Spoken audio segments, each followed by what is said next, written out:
vamos dar prosseguimento nesse que é um tema desafiante. Falávamos agora há pouco dos paradoxos da transição planetária e o quanto esses paradoxos, essas contradições afetam a nossa vida de relação.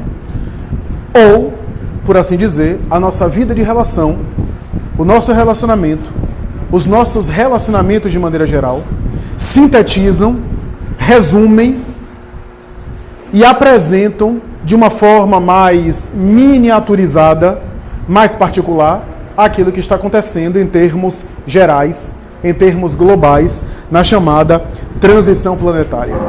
Para aqueles que não estão muito familiarizados com o tema, a transição planetária é essa tradição espiritual de que o planeta está passando por um novo momento histórico. Não apenas um momento histórico material, mas um momento histórico moral, espiritual. E, para a doutrina espírita, isso tem raízes espirituais, do plano espiritual para a Terra, falando de uma maneira bem resumida, bem simples. O que eu quero dizer é que esses momentos de transformação pelos quais nós estamos passando em termos sociais, em termos humanos, em termos materiais, em termos coletivos, são momentos que foram previstos pelo Evangelho de Jesus há 2000 anos, de uma maneira simbólica, e pela doutrina espírita, porque fazem parte dessa transformação que o mundo vai dar. No passado, se acreditava num final de mundo, no sentido de acabar com o planeta. Hoje, graças às informações da doutrina espírita, nós sabemos que não é a destruição do mundo no sentido material, mas o acabar do mundo moral como está, para dar início, dar nascimento a um diferente mundo ético. É o final desse mundo moral. E não necessariamente a destruição, o aniquilamento do planeta, como era entendido no passado, como se fosse o fim do mundo. Quem já viveu um pouco sabe que o fim do mundo já foi anunciado algumas vezes. Eu me lembro de pelo menos umas 5 vezes em que o mundo ia acabar. E até agora não acabou. Porque é simbólico. Não é o final do mundo. Eu me lembro de 1999 para 2000, pessoas que se mataram porque o mundo ia acabar. Ora bem, se ia acabar, eu esperava um pouquinho. Mas era isso. Outros que transferiram todos os bens materiais aos seus líderes religiosos, que aliás, não sei porque queriam que doassem tudo à igreja, já que tudo ia ser destruído. Mas o mundo não acabou e acabaram os bens. A verdade é que essa transição planetária é a mudança global do planeta, a mudança na forma como a gente está funcionando. E é claro que as nossas relações é uma amostra pequena na nossa vida particular do que está acontecendo de uma maneira mais generalizada. Falávamos dos paradoxos e há mais. Por exemplo, nunca houve tanta tecnologia e nunca houve tanta falta de tempo. O que é curioso, porque a tecnologia deveria nos servir para facilitar a nossa vida, a gente ter mais tempo. Mas o que acontece é justamente o oposto. Quanto mais tecnologia a gente tem, menos tempo a gente tem. O que é muito curioso, muito interessante. Estudiosos da pós-modernidade têm se questionado sobre isso. Qual a razão dessa aparente falta de tempo, essa falta de tempo que nós temos no mundo tecnológico que facilita tanto a nossa vida e que no passado, tarefas que levavam o dia inteiro, hoje as máquinas fazem. E por que, ainda assim, nós nos queixamos de falta de tempo e parece que temos menos tempo do que tínhamos no passado? Essa é uma questão que tem muitos fatores, não vou entrar aqui porque senão eu vou sair do tema e vou ficar só examinando a questão da tecnologia, da vida digital. Mas tem outras coisas que têm acontecido na pós-modernidade, porque os teóricos materialistas chamam de pós-modernidade. Eu chamo de transição planetária. É apenas uma questão de nome. Quando Zygmunt Bauman, teórico que já faleceu há algum tempo, recentemente ele faleceu, um dos maiores teóricos da pós-modernidade, começa a estudar o fenômeno, ele diz, é só trocar de nome, que ele está falando de transição planetária. As comunicações, a capacidade que a gente tem hoje de comunicar-se com um aparelho desse tamanho, ou menor, um telefone celular, que a gente faz coisas mais do que os antigos computadores. tem recursos extraordinários, a capacidade de comunicação fácil e rápida. E por incrível que pareça, com tanta comunicação, nunca se sofreu tanto de solidão.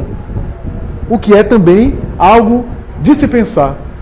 É tão interessante isso, e o porquê isso tem acontecido. Essa é a questão que eu acho que vale a pena a gente parar para tentar avaliar. Por que isso tem acontecido na chamada pós-modernidade? A pós-modernidade tem uma série de fatores interessantes. Quer ver uma coisa que é da transição planetária? A crise das autoridades. Tem autor que diz que é bom, tem autor que diz que é ruim. Eu prefiro achar que tem vantagens e desvantagens, tem percas e tem ganhos. A crise das autoridades, ou seja, não existe mais autoridade. De um lado é bom porque havia autoridades que eram autoritárias, autoridades absolutas, que falavam e tinha que rezar a cartilha no passado. Por outro lado, se perdeu o respeito às pessoas que realmente merecem respeito. A hierarquia. Então a pessoa faz mestrado, doutorado, pós-doutorado, sabe muito sobre uma área, e eu quero dizer que ela está errada, porque eu li uma reportagem no Facebook. E eu discuto com ela, porque hoje todo mundo é doutor. Basta fazer uma postagem na rede social, que você é doutor, você é especialista, você sabe mais de justiça do que o juiz, você sabe mais de literatura do que o escritor, você sabe mais de arte do que... Não que a gente não possa opinar. Isso é muito bom, democratizar a fala e todo mundo poder opinar e estudar sobre o assunto. Mas o desrespeito às hierarquias, ao trabalho do outro, ao mérito do outro, ao esforço do outro, à humildade intelectual. Se de um lado foi bom porque se questionou psicanaliticamente, é a crise do patriarcado, né? A ideia da função da autoridade, da função paterna, né? Se questionou essas autoridades absolutas, tem que fazer porque tem que fazer. Por outro lado, isso afetou toda a nossa forma de relacionar, inclusive na família. Onde as autoridades não são mais impostas, porque senão o filho de 3 anos dá tapa na cara do pai. E a gente acha lindo. Veja, eu não estou dizendo que a gente deve voltar àquela educação do passado, onde se o filho falasse alto, se arrancava a dentadura dele. Eu não estou achando que essa era uma coisa boa. Funcionou para muita gente, aqui para nós. Mas não estou dizendo que esse é o ideal, não. Mas também o extremo oposto. O extremo oposto está gerando uma falta de referência. Então, é interessante isso, essa crise do patriarcado. Né? Para me falar de uma expressão simbólica da psicanálise. Né? A crise do patriarcado é muito bom no sentido da isonomia, das relações mais horizontais, né? Da isonomia em relação ao feminino, que a mulher muitas vezes foi desvalorizada em relação a essa estrutura patriarcal. Mas, por outro lado, uma problematização de tudo,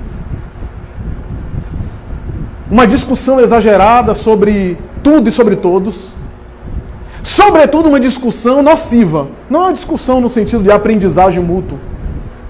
É uma discussão porque a gente tem muita comunicação. Só que as comunicações que a gente tem é comunicação de fala. Esse é o problema das nossas relações. Eu já estou adiantando até minha conclusão. Mas esses são os problemas da nossa relação. Nós costumamos dizer assim que falta diálogo, falta conversa. Não falta conversa, diálogo. Falta escuta. A gente fala, mas a gente não escuta. E o outro também fala e não escuta. É isso que acontece nas redes sociais. Eu publico para que os outros vejam e curtam. Mas eu não vejo a publicação dos outros. Eu não presto atenção. E eu vou dizer uma coisa, em psicanálise, quem escuta é quem se conecta. Eu estou falando aqui, eu posso não estar, a depender do meu estado interior, eu posso não estar me conectando com ninguém, mas tem quem está me escutando, está conectado. Quando eu paro para ouvir ele e prestar atenção nele, nem sempre ele está conectado comigo. Mas ao escutá-lo, e quando eu falo escuta, não é ficar apenas de boca fechada e olhando, porque eu posso estar aqui prestando atenção na palestra, aparentemente com a cabeça em outro lugar. A escuta é algo muito mais emocional. De estar empático, atento com, prestando atenção. Quando eu presto atenção nesse sentido simbólico, eu estou conectado, eu estou me relacionando. Por quê? Porque na escuta, quando eu falo escuta é porque eu estou usando o termo da minha profissão. Da psicanálise, da psicoterapia, né? Escuta é muito mais do que ouvir. Né? É muito mais, né? É não verbal, inclusive. Né? Quando eu falo escuta, eu estou me utilizando da teoria lacaniana, da teoria freudiana, a ideia de prestar atenção no outro e de estar participando com o outro. Por isso que os terapeutas são vistos como aquelas pessoas que escutam, que quase não falam, né, que escutam o paciente. Eles estão conectando-se. Por quê? Porque quando eu paro para escutar o outro, eu considero o outro como outro. Sabe qual é o problema das nossas relações na pós-modernidade? É que eu não considero o outro como outro. Eu publico porque o outro é uma extensão de mim mesmo. E ele vai ver, ele vai gostar, ele vai assistir, ele vai curtir minha foto, ele vai comentar. Eu não considero o outro como outro. No momento que eu não considero o outro como outro, olha, o bebê, a criança, tem uma fase egóica, porque é normal para a construção do ego dela, que ela não considere o outro como outro. Herança da experiência com a mãe. Então, ao sair do ventre materno, nos primeiros momentos de vida e na aquisição da linguagem, a criança acha que a mãe é um pedaço dela e está ali para servir ela. E assim o universo está ali com referência a ela. É natural. O problema é que a gente às vezes chega na vida adulta e ainda não largou essa fase infantil. Continua achando que as coisas estão aí para não servir. Que o universo está aí para o meu narcisismo. Quando eu faço isso, eu não considero o outro como outro. Aí eu vou voltar à trilogia de Jesus. A trilogia é Deus, o próximo e a si mesmo. Como é que eu consigo considerar o próximo como próximo se eu acho que o próximo é apenas uma extensão, um espelho meu? É aquela coisa da música de Caetano Veloso, né? Narciso acha feio aquilo que não é espelho. Que reflete. Aliás, Caetano Veloso tem umas coisas, né? De perto ninguém é normal. Eu acho que nessa transição planetária, nem de longe. Porque é isso, o poeta consegue captar com poucas palavras, né? À medida que a gente se relaciona, a gente vai percebendo também as esquisitices do outro e as nossas. Então, é interessante porque nesse período pós-moderno, nesse período, nós estamos vivendo isso. Nós estamos vivendo uma crise do narcisismo. Porque o narcisista, quando a gente fala narcisista, a pessoa já parece assim, a pessoa vaidosa, que fica muito tempo no espelho, tirando selfie. Isso é o de menos. Isso é bobagem. Você gostar da sua aparência, você gostar de se embelezar, isso não é nada. O problema do narcisismo não é isso. O problema do narcisismo é que, como eu sou muito cheio de mim, eu nem considero ele. Eu nem presto atenção nele. Eu nem olho. E se eu olho, eu acho que ele está ali para me atender. Eu vejo eu mesmo nele. E acho que ele tem que gostar de tudo que eu gosto. Ele tem que concordar comigo. Ele tem que pensar da mesma forma. Ele tem que sentir da mesma forma. Até no centro espírita, eu sou muito caridoso, mas a caridade tem que ser da minha maneira, porque senão eu não faço. Então, o meu trabalho eu faço da caridade, mas se for para colaborar no trabalho dos outros... Então, quer ver uma coisa característica desse momento, que isso é uma coisa, a própria Zygmunt Bauman fala isso, que é um rompimento do moderno com o pós-moderno. A socialização da intimidade. Isso não existia no passado. Isso é a crise do narcisismo que está perdendo força. Então está dando seus últimos golpes. A socialização da intimidade é o seguinte, aquilo que era só da vida privada, ou no máximo no confessionário com o padre, a gente agora coloca na internet.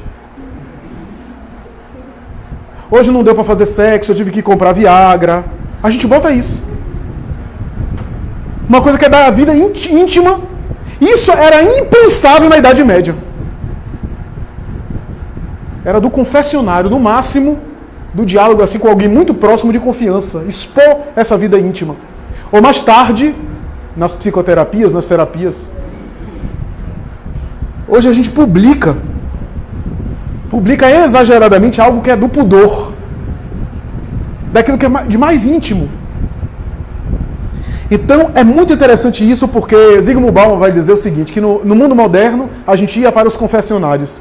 No mundo atual, a gente coloca microfone e câmera nos confessionários. Porque também tem isso, né? Qualquer coisa, a gente não tem privacidade porque estão tirando foto da gente. Então é interessante isso. Se de um lado houve um ganho, o fim da psicologia de massa, já perceberam que já não existe mais aquela psicologia de massa?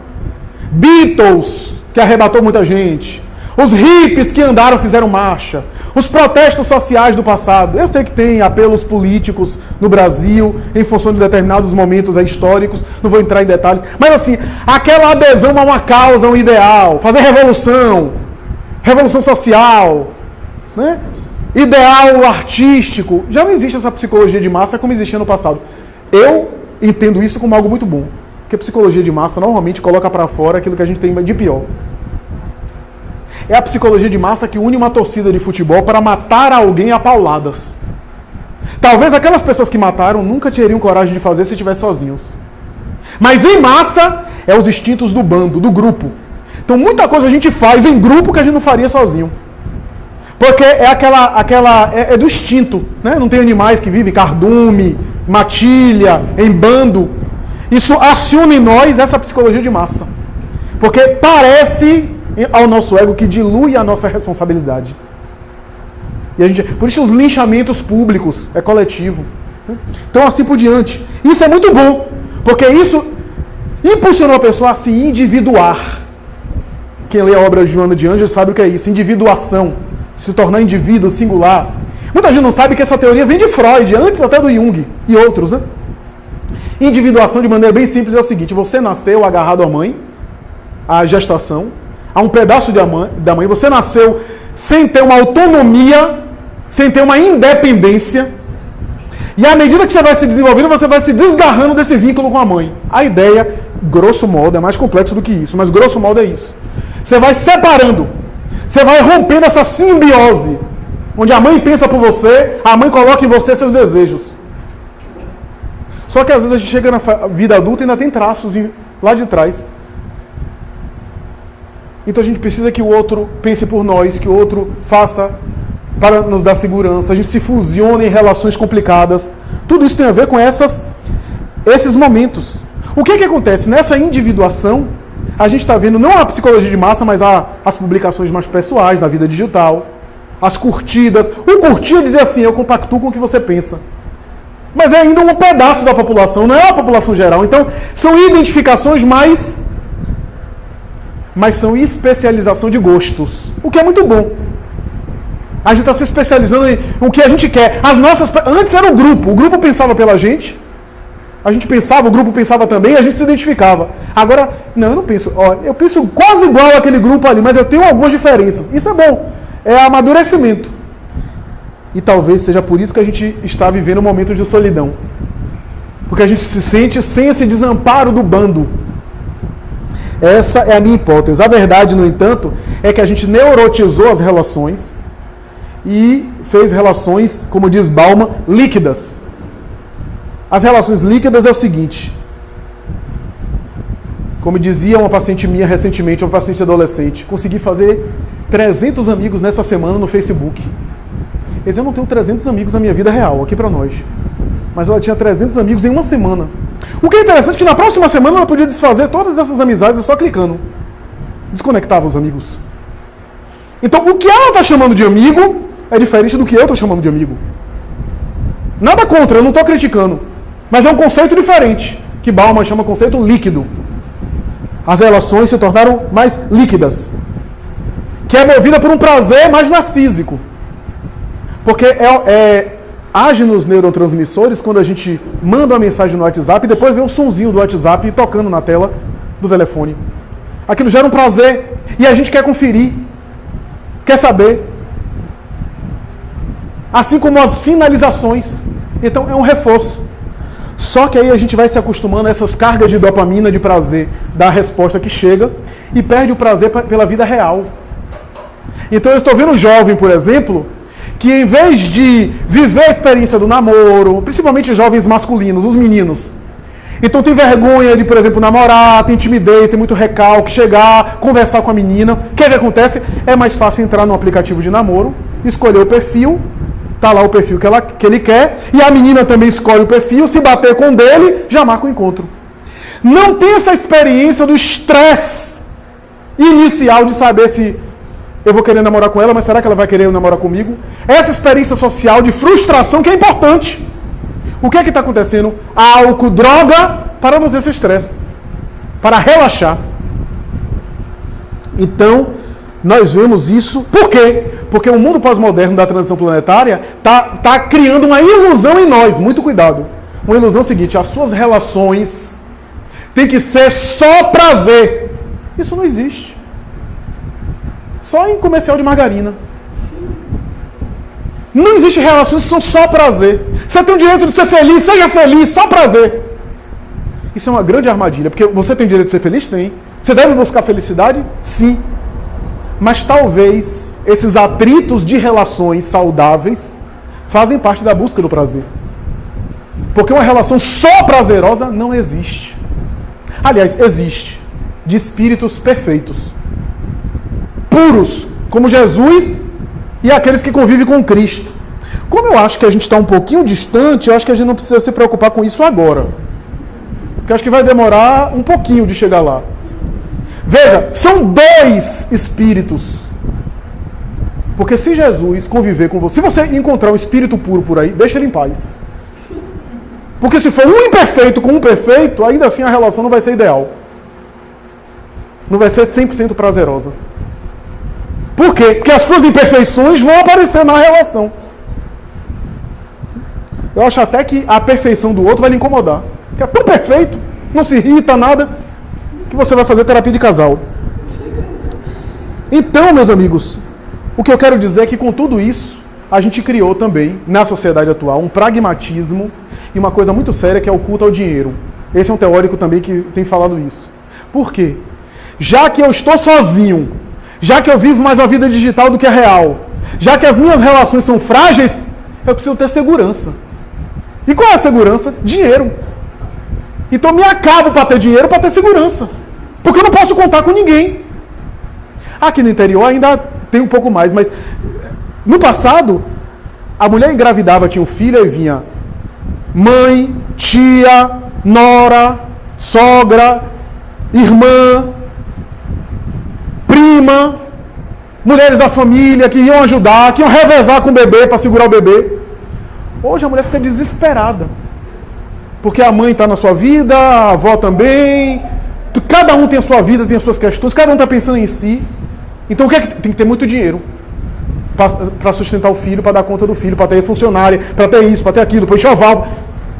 Isso eu estou falando de maneira geral, é claro. Então nós vimos que é essa. Por quê? Porque numa sociedade, diz Bauman, que a gente tem muita liberdade, a gente abriu mão da segurança. E a gente quer segurança através do dinheiro. Uma sociedade que tem muita segurança, abre mão da liberdade. E esse dilema sempre existe. E é esse conflito que a gente está vivendo. Liberdade demais sem segurança é caos. Segurança demais sem liberdade é escravidão. Então a gente está vivendo esses dilemas. O Evangelho de Jesus e a doutrina espírita vem nos ajudar quando vem falar sobre a consciência da imortalidade. Quando vem nos esclarecer e, sobretudo, fazer a gente sentir. Porque o problema, e eu tenho pensado nisso ultimamente, o problema não é saber.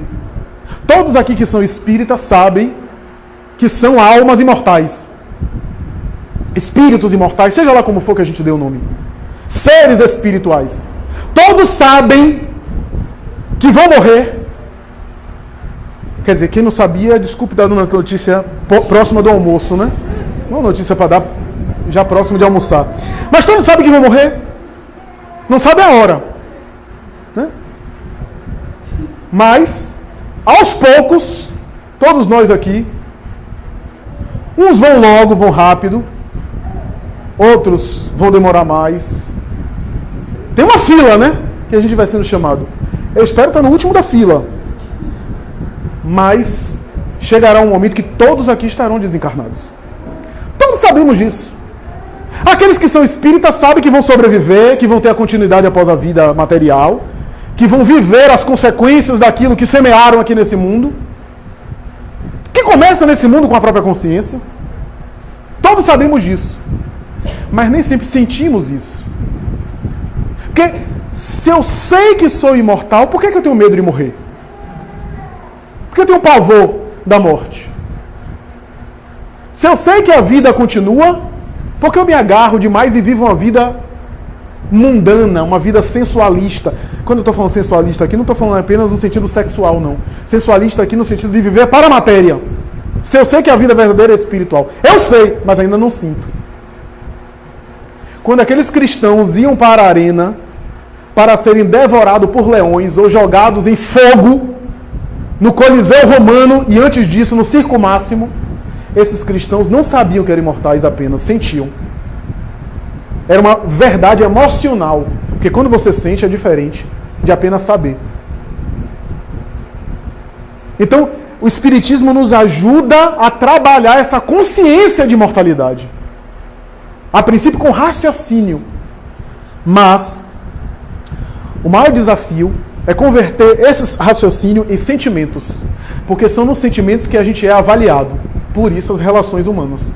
Porque nas relações humanas, muito da nossa carga subjetiva, afetiva, emocional. No mundo atual, como está hoje, material, a gente não quer perder nada. E a doutrina espírita nos explica que às vezes é necessário perder, em algumas situações, para ganhar. Diz Joana de Ângeles, muitas vezes você perde no mundo chorando, mas está ganhando espiritualmente. E quantas vezes você ganha no mundo sorrindo e está se afundando espiritualmente. As grandes quedas espirituais foram feitas no gozo, na alegria, no prazer. E quase sempre as glórias espirituais foram feitas transpirando, como dizia Chico. Suando ou chorando, mas transpirando. Ou seja, pagando o preço do esforço. Então, meus amigos, Allan Kardec vai dizer em O Livro dos Espíritos que os laços sociais é que fomentam o progresso. Lei de sociedade. E que há uma natureza animal em nós que predomina sobre a nossa natureza espiritual. Em outras palavras, como diz Emmanuel, há um espírito de sequência na natureza. Das formas mais primárias, inconscientes, até as formas instintivas, racionais, intuitivas, angelicais.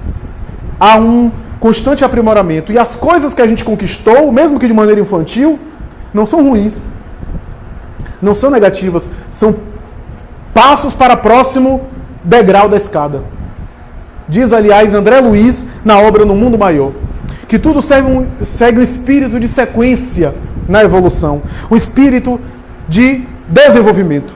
E ele vai dizer, a fera que lambe o filho é a futura mãe que acarinha o filho nos braços. Olha os relacionamentos. O afeto, despontando lá em insights. Né?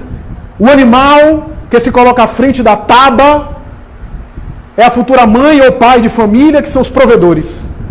Que sai do lar para manter o lar nas necessidades materiais. Olha o psiquismo. Nessas expressões mais primárias. Então, os nossos relacionamentos começam lá. E vão se desenvolvendo. E às vezes, quando a gente não está bem, os bichos do passado vêm à tona. Aparecem agora. Então, é interessante isso porque o problema não são momentos em que você explode, porque todos nós temos momentos, maus momentos. O problema é que tipo de relacionamento você estabelece constantemente com as pessoas. E que tipo de relacionamento as pessoas estão estabelecendo com você? Que tipo de vínculos? Porque existem vínculos que se destroem. Destrói o outro e destrói a si mesmo. Tem vínculos que são vínculos que preservam uma certa dependência. Você se relaciona com a pessoa e a pessoa se agarra a você como se você fosse a chupeta dela de recém-nascido. De superdependência. E à medida que ela suga você, você fica sugado e ela quer mais. Tem relações que são assim. Tem relações que a pessoa só participa da sua vida para usufruir e é indiferente a você. Tem relações que a pessoa entra na sua vida, detona a sua vida e sai. Existe tudo. E tem gente que tem vocação para atrair gente que detona a própria vida. É interessante isso. Eu vejo às vezes até casais em que um adora criticar e o outro adora ser criticado. Porque existe um masoquismo nisso. E a relação se alimenta assim. Porque, por incrível que pareça, há relações que se alimentam por violência. Se você tirar a violência, a relação não continua. Porque a linguagem é a violência. É interessante isso, né? Então a gente pega, por exemplo, na biologia, nas chamadas relações ecológicas, nós temos...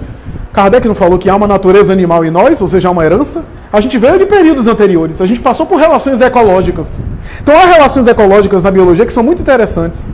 Há a relação chamada mutualismo, uma relação que está presente na ecologia, que é a associação de dois seres em que há uma interdependência. Nessas relações, um ser usufrui do outro de uma maneira mútua. Um dos exemplos mais clássicos de mutualismo é quando é aquele cupim, o cupim que destrói a madeira, né? Ele vai comer na madeira, mas ele não tem uma enzima específica para destruir a celulose da madeira. Mas ele tem uma bactéria dentro do seu aparelho digestivo, o Trichonifa colaris, que essa bactéria digere a celulose. Então, ela vive dentro do aparelho digestivo do cupim, portanto, o aparelho digestivo do cupim é uma morada para ela, e ao mesmo tempo em que ela mora ali, ela digere a celulose para que o cupim. Então, é uma relação em que ambos usufruem, ambos têm interesses, mas é uma relação de mero interesse. É uma simbiose. Simbiose, como eu disse, é herança da mãe. Nós, às vezes, chegamos à vida adulta, dizem os psicanalistas, e estamos ainda agarrados à mãe. O que é que acontece? Qualquer coisa que não tenha alguém me apoiando, eu sinto desamparo, eu tenho uma crise de pânico. Os melhores psicanalistas dizem que as crises de pânico muitas vezes têm uma sensação muito parecida com o desamparo da criança em relação à mãe. Quando a mãe deixa na escola e a criança começa a chorar, e outras coisas mais, achando que a mãe desapareceu. Essa sensação, porque a mãe representa simbolicamente esse amparo, essa sensação de segurança que dá o bebê. O ser humano adulto, quando não superou essa fase, ainda está simbiótico com a mãe, não cortou o cordão umbilical. Diante de uma situação onde não tem alguém dando conta dele, simbiose. E por isso, o homem, por exemplo, que não desgarrou da mãe, quer fazer esposa da própria mãe. Não acontece aqui em Maragogi, porque todo mundo é evoluído. Só lá em Salvador. Ou então, a mulher que quer fazer o marido do próprio pai, por conta da figura de amparo. E assim, isso é muito comum na psicanálise. Por isso que quando entra uma outra situação na relação, às vezes a relação se abala. Quer ver uma coisa? Os psicólogos costumam dizer que o primeiro filho de um casal é um divisor de águas. Porque muitos casais não sobrevivem ao primeiro filho.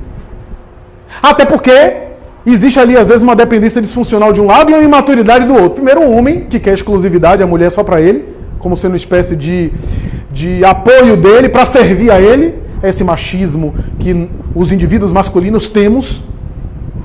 E, ao mesmo tempo, a mulher que, quando tem um filho, deixa de ser esposa para só virar mãe. E fica apaixonada pelo filho e casa com o filho. Que também é outra coisa exagerada. E a relação não sobrevive. O homem, por imaturidade, que se sente rejeitado, com ciúme do próprio filho, tem isso. E a mulher que não soube também equilibrar a sua vida, porque ela, além de mãe, ela também é esposa. Claro que o bebê requisita muito mais atenção dela. Mas esse equilíbrio, mas vai piorar. Tem o mutualismo, tem uma outra coisa na biologia chamada comensalismo, é pior. O comensalismo não é uma relação de simbiose, de interdependência assim, mas o comensalismo é o seguinte: o maior exemplo de comensalismo, talvez o mais claro, é urubu e ser humano. O urubu, como a gente gosta de deixar lixo, deixar detritos, deixar resto, o urubu se alimenta dos nossos restos. O que significa dizer que na relação de comensalismo, para um lado é indiferente e o outro lado se alimenta dos restos. Há relações que são assim. Há relações que um dos dois se alimenta do resto do outro. E o outro só dá o resto. E a pessoa se contenta com as migalhas e o resto do outro. Relações de comensalismo. Normalmente um dos dois fica com baixa autoestima, porque se um é beneficiado naquilo que ele quer, é ao mesmo tempo indiferente às necessidades do outro. Essas relações normalmente são relações amorosas formais. Eu conheço um casal do ordenamento jurídico, ele é juiz e ela é promotora, que os dois sentam na mesa, já são casados há mais de 50 anos, já são idosos, inclusive. Quando sentam na mesa, e para conversar, um chama o outro de doutor, doutora. É assim, na formalidade da liturgia do judiciário. Eu acho interessante isso. E aí o povo diz, esse casal é maravilhoso, um exemplo, nem briga. Eu desconfio de casal que não briga. Aqui para nós. Porque quase sempre não há casamento. Com raríssimas exceções. É claro que há almas que se harmonizam tanto que já não brigam.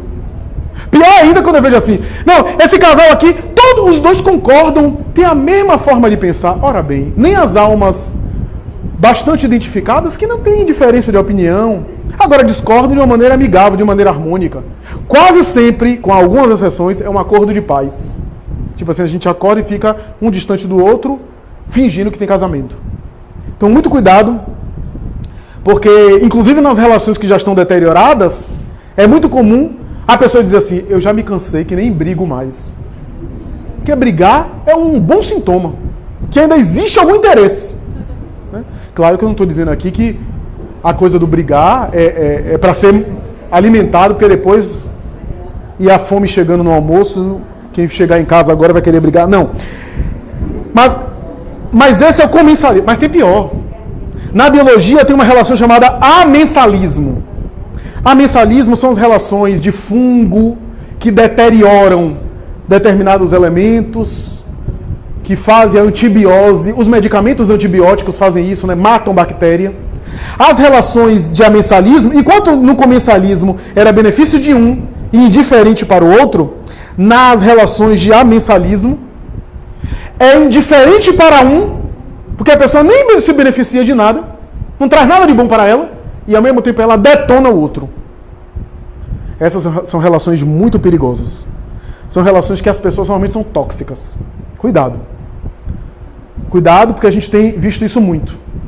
A pessoa chega, deteriora você, deteriora o trabalho que você está fazendo, e para ela é indiferente. Nem ela se beneficia, nem você. É até bom, com determinadas pessoas desse nível, a gente manter certa distância. Os grupos espíritas têm enfrentado isso. Eu falo aqui com certa experiência.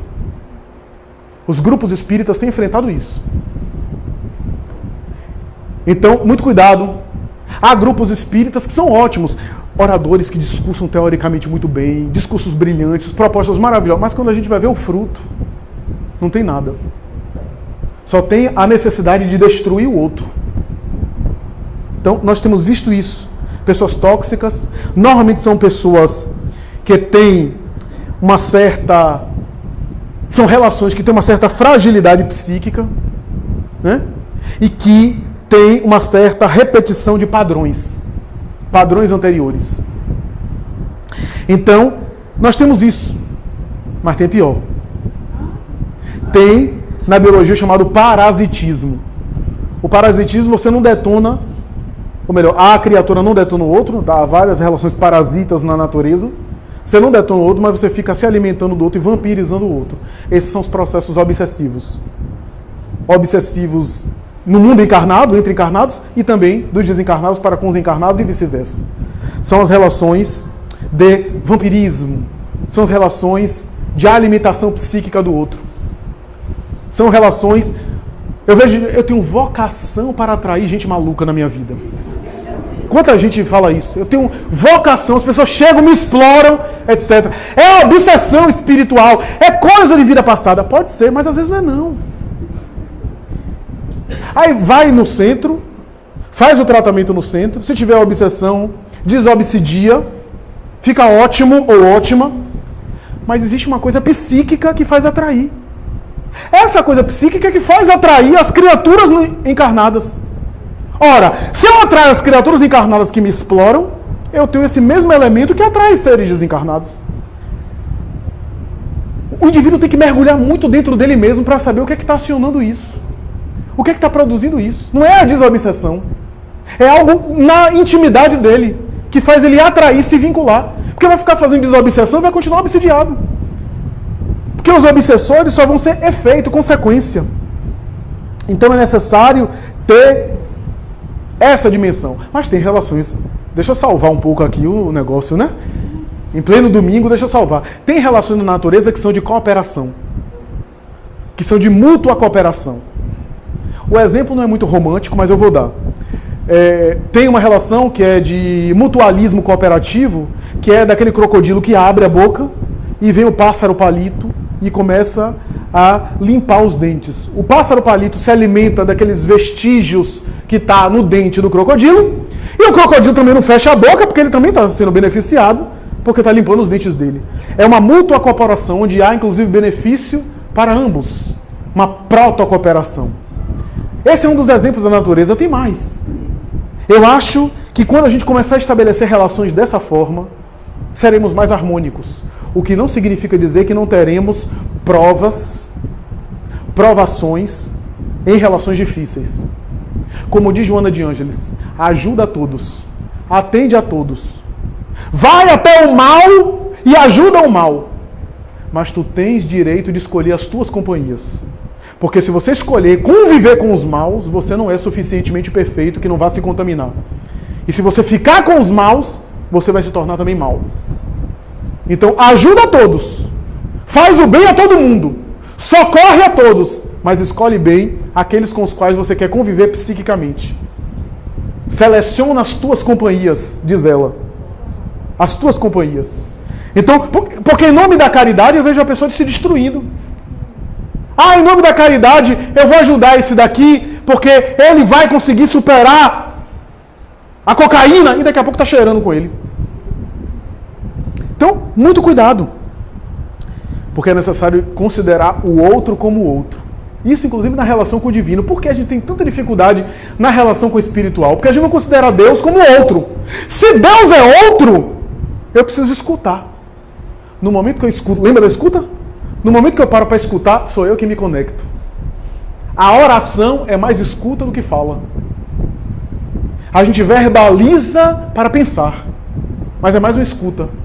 É aquela história de Madre Teresa, né, que orava escutando e perguntaram a ela, você escuta, escuta. E o que é que Deus fala? Ele também não fala nada, só escuta.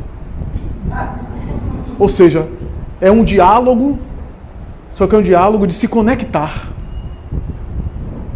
Então, se eu não considero Deus como outro, eu vou ficar dizendo a Deus na oração o que é que Ele deve fazer. Faz isso, Senhor, faz aquilo outro. Não que eu não possa fazer isso, mas quando eu faço isso, não é para dizer a Deus, porque Deus é onipotente, onisciente. Deus já sabe. Como diz Maria Dolores, Deus sempre está te atendendo. E quando Ele não te atende, Ele também está te atendendo. Porque se Deus atendesse todos os nossos desejos, a gente estava frito. Oscar Wilde costumava dizer que você quer que Deus lhe castigue, é só Ele atender tudo que você quer. Quem imagine se Ele atendesse tudo que nós quiséssemos. A coisa ia ficar difícil.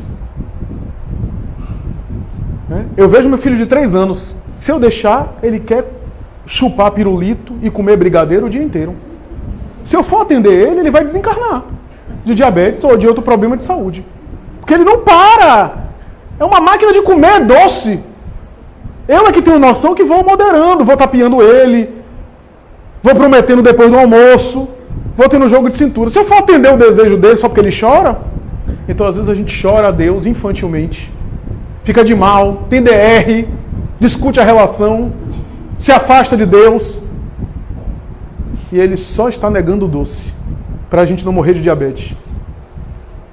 Então, é importante isso, porque é considerar Deus como o outro. E se é o outro tem vontades, tem planos. Então, eu preciso fazer a minha parte. Qual é a minha parte que eu preciso fazer?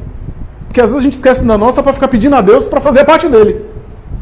Eu faço a minha parte e ao mesmo tempo eu não vou querer ter controle de tudo. O nosso problema atual é que a gente acha que tem controle. Talvez por causa do controle, né? Que a gente tem um mundo nas mãos, no celular, navega, vai em tudo que é lugar. Então a gente acha que a gente controla tudo. Não controla. E aí a gente quer ter o controle das coisas. Não, você tem que fazer a sua parte. Mas você tem que ter a noção que tem uma parte que não é sua. E você não tem controle. E deixar que o outro, com o maiúsculo, se manifeste e faça parte dele. Isso é fé. Fé é aceitar que não há segurança. Não há segurança. Recentemente eu vi Haroldo Dutra Dias falando isso. Que ele ouviu um psicólogo comentar numa palestra, que o psicólogo deu uma palestra e alguém perguntou: por que eu me sinto tão insegura? E o psicólogo respondeu: porque não tem segurança mesmo não. Deixa eu lhe dizer uma coisa, não tem segurança. Sabe por quê? O psicólogo falou: eu recebo pacientes no meu consultório que estão inseguros porque não estão ganhando dinheiro. E eu recebo outros que estão inseguros porque ganharam muito dinheiro. Não há segurança. Sabe por quê? Você está com muito dinheiro? Está seguro aí? Daqui a 1 minuto pode acontecer uma coisa na sua saúde e você tem um piripaque e morre. Cadê a segurança? O dinheiro ficou. Não tem segurança. Fé é aceitar que não tem segurança. Que existe algo que a gente não controla. Então, essa é uma relação. Só que aqui para nós, você achava que relacionamento difícil é casamento? O pior é relacionamento com Deus. Porque relacionamento com Deus é mais difícil ainda. Sabe por quê? Porque você se relaciona com algo que você nem sabe o que é direito. Você nem consegue entender. E você tem que ouvi-lo. E perceber o que é que ele tem para dizer. E Deus responde a você de uma forma diferente. Não é de uma forma mágica. Ele vai respondendo com as circunstâncias da vida. Com as coisas que acontecem no seu caminho. Eu vou concluir o meu comentário citando uma coisa. Eu estou lendo mais uma vez, José Raimundo, que participa conosco de sessão mediúnica, sabe? Eu contei isso em reunião mediúnica. Eu estou lendo mais uma vez Paulo Estevão. Eu já perdi a conta.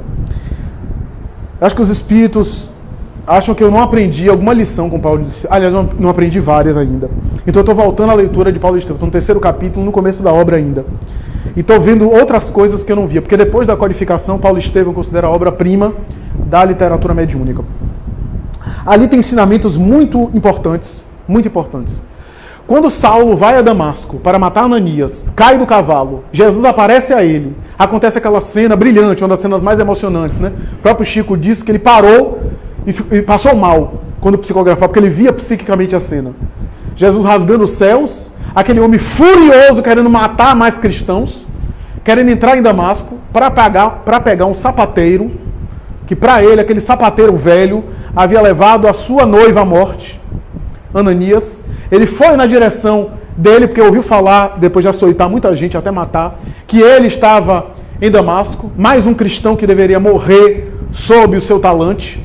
E ao chegar próximo à cidade, ele tem aquele fenômeno, tumba do animal. Jesus aparece a ele, dialoga com ele. E é interessante que quando em determinado momento ele se rende, ele vai dizer em pranto: Senhor, o que queres que eu te faça? Olha a entrega. O que queres que eu te faça? Jesus diz para ele: entra na cidade e lá eu direi o que tu deves fazer. Só que não disse. Jesus não ficou aparecendo a Saulo para dizer o que é que ele deveria fazer. Disse através das circunstâncias. Apareceu Ananias de maneira enigmática, diz: Ananias, vai até Saulo, que está hospedado em determinado hotel, distende as mãos para ele que ele se cure, porque ele ficou cego, talvez uma cegueira emocional, ou talvez um símbolo da sua cegueira moral. Vai lá, distende as mãos para que ele veja novamente, que eu quero que ele veja. Porque me cumpre falar a ele o quanto ele deve sofrer por amor ao meu nome. Mas Jesus não falou isso a ele. Falou através da vida, das situações. Ananias vai lá, cura, Saulo se renova, e aí começa a saga dele. A saga dele. A renovação. Primeiro que quando ele se torna cristão, ele vai bater na porta do pai, o pai expulsa ele de casa, Isaac.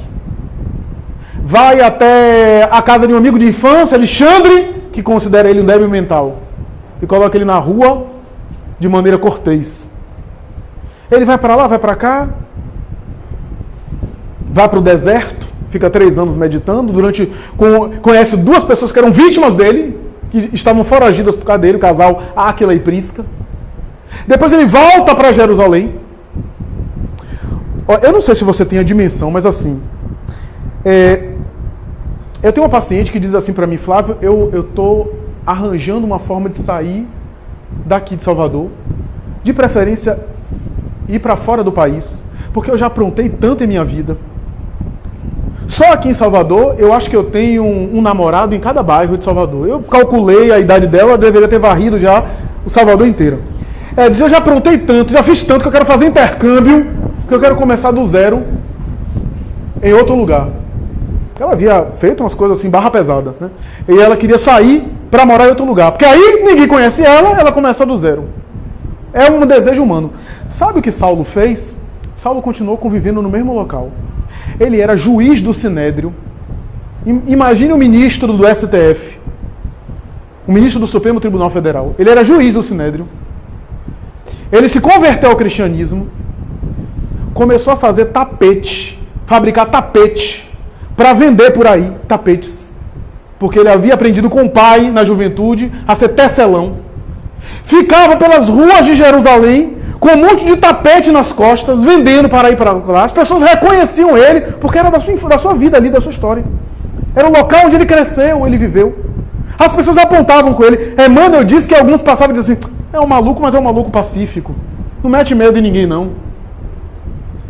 Ele já não era o mesmo homem, porte atlético, bonito, cabelo arrumado. Agora era cabelo desgrenhado, barba mal feita, parecendo um mendigo, pele e osso, carregando tapete para lá e para cá e vendendo tapete para sobreviver. Você já imaginou o que é isso? A mudança. Chegou um momento tão insuportável que ele bate na casa da igreja cristã do caminho. Aquela igreja que ele entrou e arrastou Estevão, João, Pedro e prendeu todos, açoitou e matou Estevão por isso. Ele bate na porta tremendo. Emmanuel vai dizer, ele tinha febre, tinha fome, tinha necessidades, era mais osso do que pele. Mal, olhos fundos que o próprio cristão que abre a porta não reconhece. Olha para eles, pois não. Não, eu queria falar Simão Pedro. Ele disse, pois não, eu vou chamar. Qual é o seu nome? Saulo de Tarso. O homem assustou, porque era famoso, bateu a porta correndo e saiu correndo. Simão, tem um homem esquisito aí, parece um mendigo, mas está dizendo que é Saulo de Tarso. É o Saulo de Tarso que eu estou pensando que é?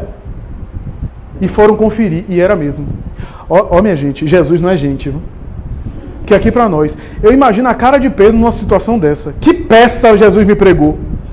Que peça, e agora o que é que eu faço? Porque Jesus tem coisas imprevisíveis. Estava lá o antigo matador dos cristãos, o primeiro perseguidor, na porta pedindo ajuda. Tiago, no ouvido de Pedro, disse assim, a gente não pode nem abrir a porta, esse homem vai entrar aqui, é uma armadilha. Ele vai acabar com todos nós.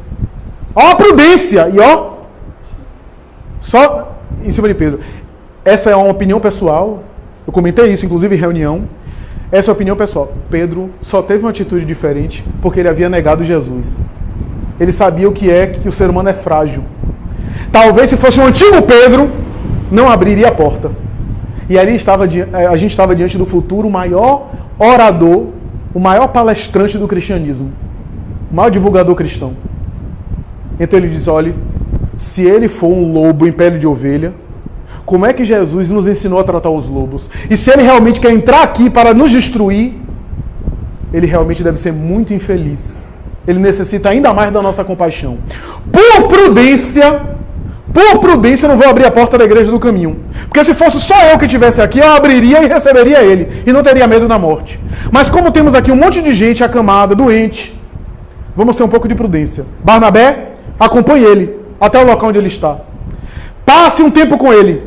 E depois volte e nos dê informação de como é realmente, se realmente houve uma mudança. E assim foi feito. Mais tarde Pedro recebe ele de braços abertos. Sabe o que Saulo de Tarso pediu quando entrou na igreja do caminho? Eu quero ficar na cama onde Estevão ficou. O homem que ele havia matado. Eu quero ficar deitado na cama que ele ficou.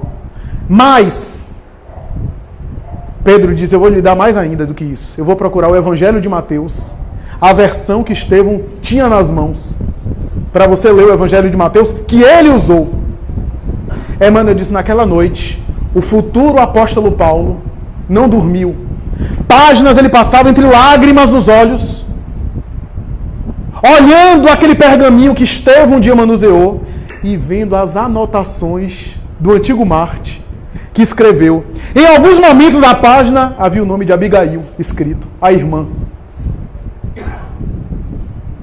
Ali foi a experiência que marcou ele. E a partir dali, ele estabeleceria relações diferentes. Relacionamentos diferentes. Jesus foi dizendo a ele o que é que ele deveria fazer com o tempo. Deus foi se manifestando a ele com o tempo. Indicando a ele o que é que ele deveria fazer. com as circunstâncias da vida, com as pessoas que chegavam próximas a ele. Foi ali que ele foi se agigantando aos poucos, porque ele teve ouvido de ouvir.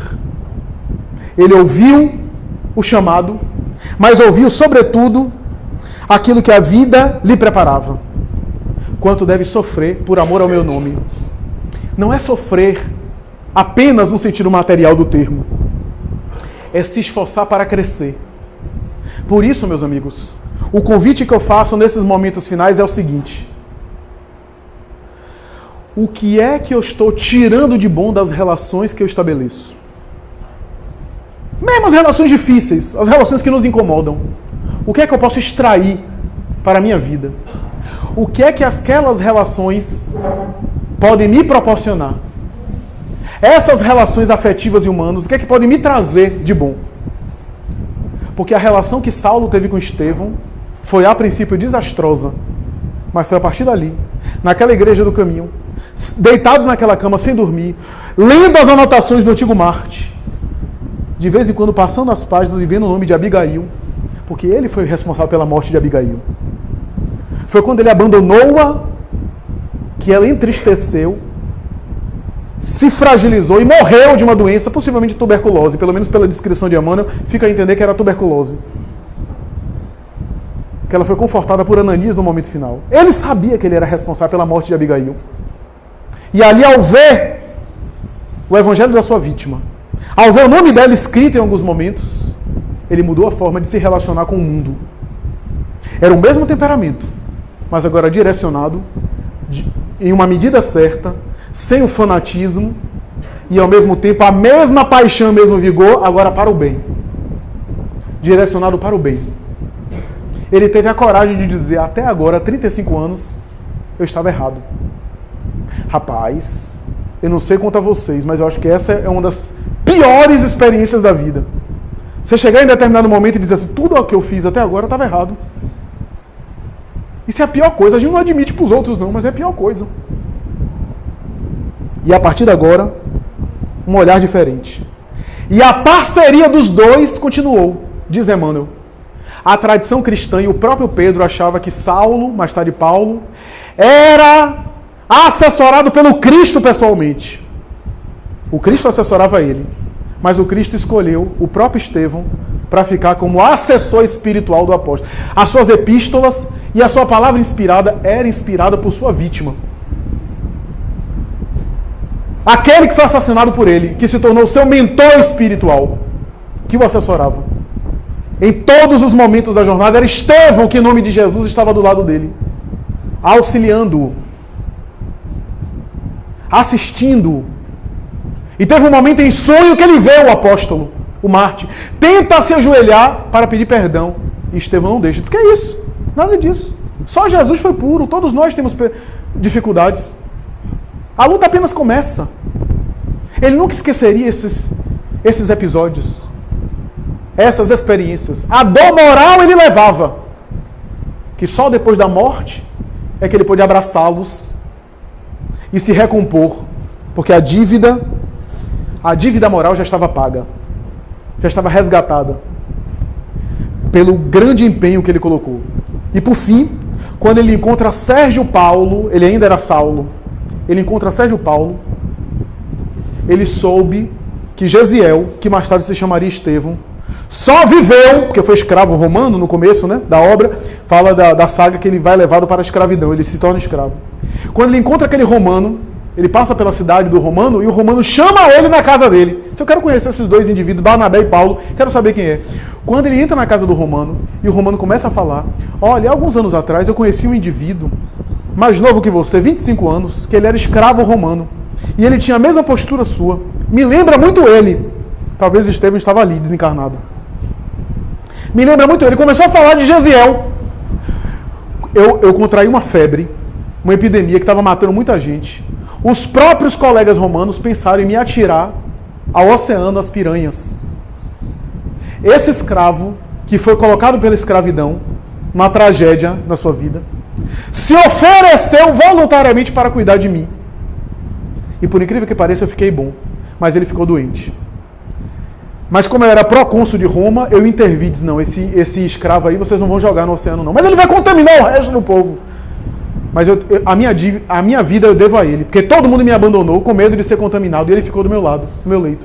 E ele delirando da febre, o futuro Estevão. Sérgio Paulo vai dizer, olha, eu sei que é complicado libertar um escravo.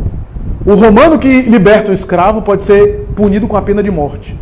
Eu não vou complicar vocês não. Aliás, esse indivíduo vai morrer. Olha a doença dele. Dificilmente ele se recupera, mas eu tenho uma dívida de honra. Eu não vou assassinar ele, não vou jogar ele nas águas. Na próxima parada, a gente joga ele aí na terra. E se ele morrer, que morra. Se ele não morrer, ele vai ser desconhecido, ninguém vai ficar sabendo. Eu vou pedir a ele para trocar de nome, se por acaso ele sobreviva. Foi por isso que ele trocou de nome. Gesiel para Estevão. Sérgio Paulo, o nome do procônsul romano. Chama eles, Gesiel. Estão querendo lhe matar, mas eu intervi. A próxima parada é em Jerusalém, nas estradas de Jope. Eu vou jogar você lá. É o máximo que eu posso fazer por você. Que os deuses romanos lhe abençoem. E joga, mas ele sobrevive. Ele sobrevive. Quando Saulo vê aquele homem e ouve essa história, ele diz, não é por acaso. É Jesus mexendo os pauzinhos dele. Começa a chorar e diz, a partir de hoje eu não me chamo mais Saulo, me chamo Paulo. Em homenagem àquele Sérgio Paulo que salvou a vida de Estevão, graças a quem hoje eu sou cristão. Saulo e Paulo é apenas a versão grega para a versão romana. E a partir daí, ele estabelece outros tipos de relacionamentos. Portanto, meus amigos, qual é o proveito em termos de progresso interior que eu estou tendo nas relações que eu estabeleço? É isso que a gente tem que se perguntar. O que é que eu posso fazer para que as minhas relações sejam de evolução e não de complicação? Relações perturbadoras. Recentemente eu vi Divaldo Franco falando, eu tenho muita pena dos oradores jovens, porque o que eu tenho visto por aí é de arrepiar os cabelos. Eu que vivi numa época muito formal, outro dia eu estava numa cidade no Brasil, e quando acabei, a pessoa me agarrou por trás e começou a me agarrar. Eu disse, minha senhora, um homem de 90 anos, minha senhora, se a senhora continuar me agarrando assim, a gente vai ter um filho aqui. Para ver se a pessoa se mancava. Não, porque eu sou apaixonada por você. Eu disse, que bom. Mas vamos aí equilibrar essa paixão. Relacionamentos perturbadores que a gente está mantendo. Então, esse é um momento de transição muito sério. Esse é um momento muito difícil. E é necessário que a gente sempre se pergunte como eu estou me relacionando com os outros, que modalidade de relação, e que é o que eu faço para que as minhas relações sejam em prol do progresso, meu e do meu próximo, e não de perturbação, de sofrimentos, de lágrimas, que eu vou, mais tarde, colher no futuro. Diz ainda Joana de Ângeles, para concluir, é melhor adotar a atitude correta agora, chorando, para sorrir mais tarde, de maneira plena, do que optar agora por uma atitude correta, sorrindo por alguns minutos, para chorar e sofrer, Deus sabe lá até quando. Então pensemos nisso. Parabenizamos o Centro Kardecista Nosso Lar, na pessoa da nossa Rita, do nosso presidente, em nome de quem eu também cumprimento todos. Agradecemos a oportunidade, pedimos desculpa por qualquer erro que eu haja cometido aqui na expressão dos meus conceitos, e deve ter havido muitos erros, mas o conteúdo, a essência da mensagem, eu sei que foi preservada, a essência, a ideia da mensagem aí esteve vitalizada, porque é a mensagem dos Espíritos, é a mensagem da doutrina espírita. Agradecer a presença de todos, sem a qual seria impossível a participação em um evento como esse, porque é graças à presença de todos que um evento como esse pode ser realizado. E dizer até a próxima, se Deus quiser. Muito obrigado, muita paz.